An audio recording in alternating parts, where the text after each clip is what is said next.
Docteur, quelles sont les causes de l'incontinence urinaire?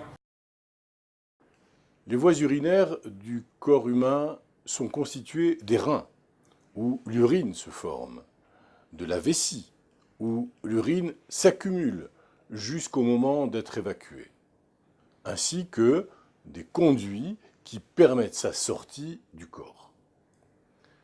Beaucoup de facteurs peuvent causer une perte du contrôle de la vessie ou incontinence, et celle-ci peut être passagère ou permanente. Pouvez-vous nous dire les facteurs de risque et pourquoi augmentent-ils le risque?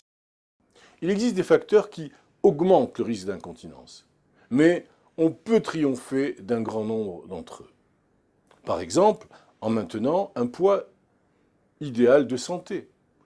Par exemple, en cessant de fumer. Ou par exemple, en limitant la consommation de caféine et d'alcool. Tout cela peut diminuer le risque d'incontinence. Mais pourquoi, me direz-vous? Une surcharge pondérale, et particulièrement l'obésité, c'est-à-dire une IMC supérieure à 30 kg par mètre carré, cause une pression constante sur la vessie et sur les muscles qui l'entourent. C'est ce qui va favoriser les fuites d'urine. Par exemple, lors d'un éternuement ou lorsque vous allez tousser.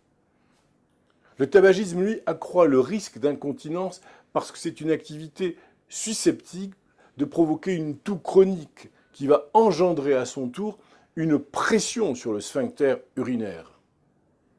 Le tabagisme peut aussi entraîner une hyperactivité de la vessie en raison des effets irritants de la nicotine sur la paroi de la vessie. La consommation de caféine et d'alcool accroît beaucoup le risque d'incontinence parce que ce sont des produits diurétiques. Sous leur action, la vessie se remplit plus rapidement et va déclencher un besoin impérieux d'uriner.